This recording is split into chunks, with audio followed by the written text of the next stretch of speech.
everyone should be concerned when, bills like this come out with not full understanding of what it means, what it means to our state budget as we are here in the first week of June. What does it mean to working families out there? What's it going to mean for education in the future? What does it mean for your local tax dollars, your property taxes? All these things are issues that need to be discussed because there are implications. And bills like this need to be vetted. They need to be properly considered and discussed before they're pushed through for a floor vote in 3 days.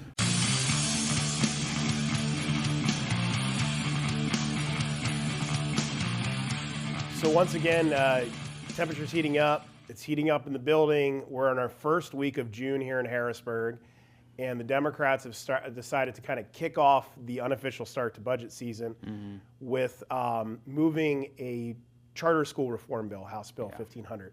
So talk a little bit about what that bill does.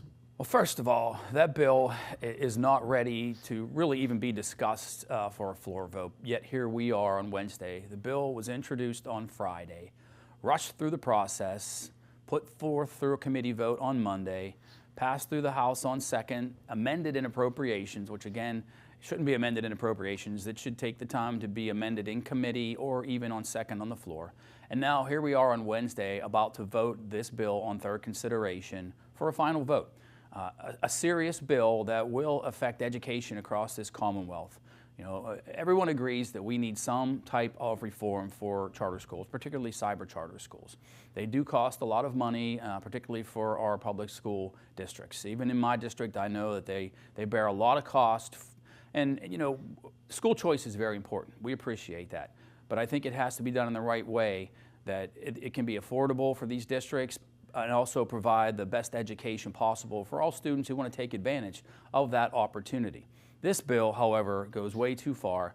It doesn't even take into consideration the reforms that we put into last year's budget. Those were just enacted here in January, so we don't even know what the results of those reforms were to the cyber charter schools. So I think this bill is, first of all, unnecessary at this point in time, rushed through the process, and really doesn't even take into account reforms that were already agreed to last budget cycle to see what impact they have on cyber charters, on funding for public schools. This bill actually takes away some of those reforms to the tune of about $290 million that would have helped our public schools. This takes that away. And so I think, as I said, this bill is just, it's unnecessary, it's being rushed through. And this is a topic that needs lengthy discussion, lengthy deliberation, lengthy debate, and definitely lengthy thought. Seems interesting. We talked about mass transit and how mass transit has seen a decrease since 2020, since the pandemic. Right. Cyber charter schools have actually had the opposite. They've seen an increase, a 56% increase in enrollment since 2020. Yeah. So there's obviously something that is drawing parents to want to have this option. Right. And so we have one thing here that's growing, and the majority caucus seems intent on killing it. And then we have one thing that's dying, and the majority caucus seems intent on sending more money to it, right? Yeah. So how does that, as a policymaker, how do you have to balance, the importance of making sure that your schools are funded while also making sure that, parents that are choosing this option still have it? Yeah. I think part of the problem with the entire education debate is that it's a partisan issue when it shouldn't be. Providing a proper quality education for all students should be a priority for everyone. It shouldn't be this or that.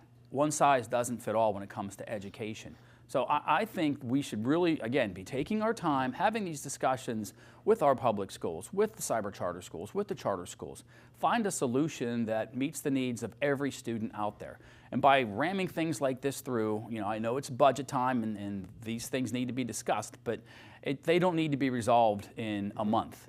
It took a long time to get to this point, and we should really be cognizant of the impacts that legislation like this will have on all students in Pennsylvania, on all taxpayers. At the end of all this, we want to make sure we're delivering a quality education for every student no matter where they live. And school choice is a big part of that. Kids in urban schools, their families, that might not be the best fit for them. Kids even in my school districts, maybe public school isn't the best fit for them because kids learn differently. Especially after COVID, a lot of kids just aren't comfortable sitting in a classroom. They don't learn the same way that kids used to in the past. So we need to take all that into consideration. But simply doing it with a piece of legislation that really hasn't been vetted, has been ran through the process, it doesn't make any sense, because I think it's an injustice to those families, to all students in Pennsylvania who want that option to either go to a public school, go to a cyber charter, go to a charter school. The options should all be on the table. Of course, we have to do it right. We do need reforms. We do need to reel in some of those costs, but this bill, House Bill 1500, simply does not do it. Yeah, I think that your bottom line here seems to be that I want education that works for all. Yes. And this bill doesn't work for all. Right. But that's not to say that you're going to abandon this issue of making sure that school districts have enough money to operate and they're not being taken advantage of by some of the the kind of predatory schools that we've seen in other states, not here in Pennsylvania, but those kind of warning signs that we see from other states. You want to make sure that this is a solid system that works for everybody. Well, absolutely, as education should be. We want to make sure, again, every student has the opportunity for a quality education no matter where they live. And right now, we don't have that in many cases. That's why school choice is so important. But again, I talk a lot with the superintendents, with the districts in Indiana County, and they spend a lot of money on the cyber charters. And in many cases, they're sending kids to other cyber charter schools even when they have their own within the district. Those kind of things need to be discussed, because they're spending literally millions of dollars on a handful of students. Again, every student deserves that quality education, but are we doing it the right way? This bill includes a cap on tuition, a flat cap for cyber charters. And as we know, in different parts of the state, the cost of education is dramatically different. And so those kind of factors need to be considered. Again, here we are. Bill introduced on Friday, voting on final consideration on Wednesday. It doesn't work like that. I just want to touch on one thing kind of separate apart from the bill itself, but can you explain a little bit of why it was that you're so concerned about having an amendment put in the Appropriations Committee to this bill, after session was over? Why does that kind of concern you? What's the process that should be followed? Right. And why do you think they're trying to kind of circumvent that? Well, I think you have to understand the purpose of the Appropriations Committee. It's to appropriate tax dollars, to decide whether or not there's a fiscal impact on a piece of legislation or there isn't. And to determine, is that a worthwhile impact or should it not be moved forward? This bill, however, was amended for technical reasons, simply because, again, it was rushed through, there were mistakes made in the legislation, and they want to amend it in appropriations simply so they can run it on a third vote the next day. To me, that doesn't work. If it's so important to get this bill right, then let's take the time to do it. These problems should be worked out in committee, in the Education Committee, before it's even moved out of committee. But it was rushed out of committee, rushed to the floor for a vote on second the very next day, where the amendment process should take place, particularly when it comes to amending it on policy reasons. It should not be amended in appropriations because, again, appropriations should be only utilized to analyze the fiscal impacts of the legislation. And to me, that's not what occurred.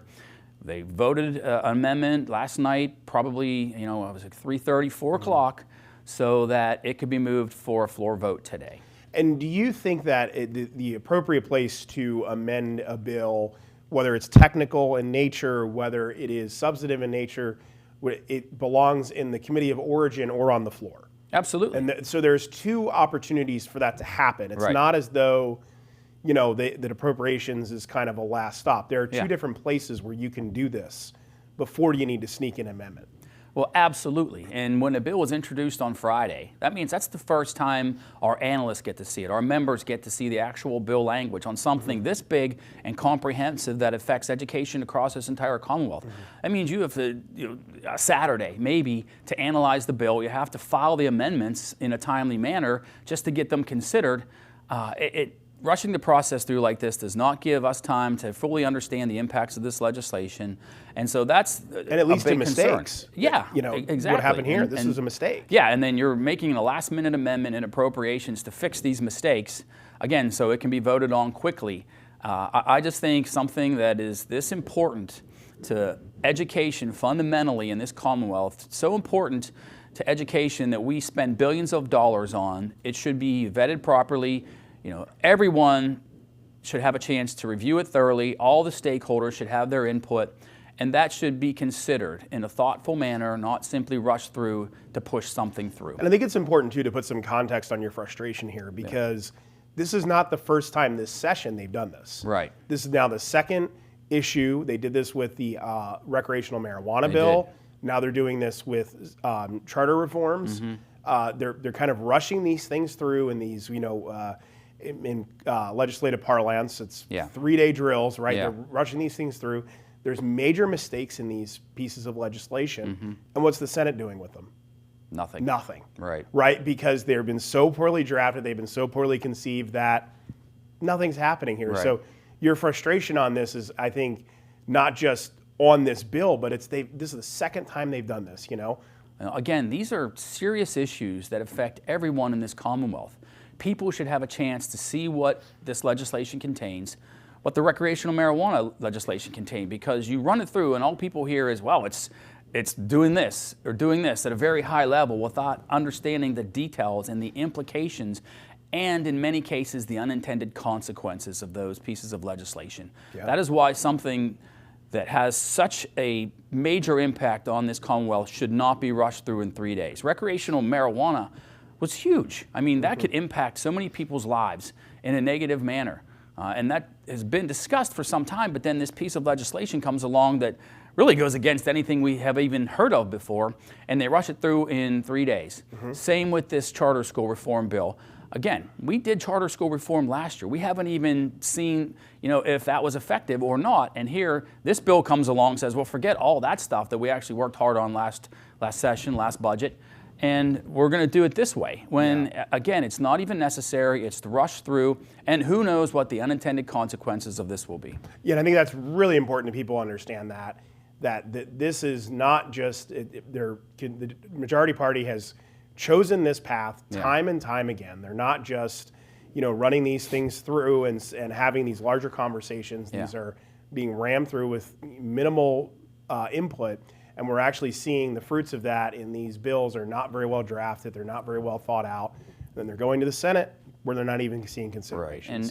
And we want to work with our counterparts on the other side of the aisle because, for me, it's not about politics. It's about delivering policy that helps all Pennsylvania residents. And we need to do that together in a bipartisan manner.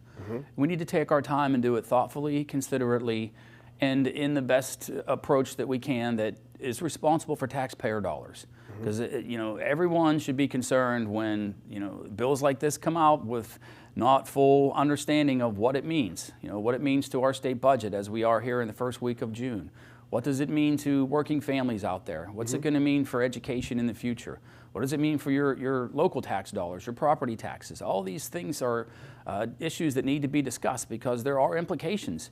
And bills like this need to be vetted. They need to be properly considered and discussed before they're pushed through for a floor vote in 3 days. Well, let's hope they start taking your advice on that soon and working across the aisle a little bit more, because another couple of pieces of legislation like this being rammed through, and it's just not going to be good for the people of Pennsylvania. And again, the frustrations are going to continue to grow, and that's unfortunately, where we start seeing a breakdown in the legislative process. So, thanks so much for your thoughts today, and another episode of the Struzzi Scoop. And I hope everyone found this illuminating. There's a lot of things going on in June. We look forward to returning and doing a couple more of these as we get closer to the budget.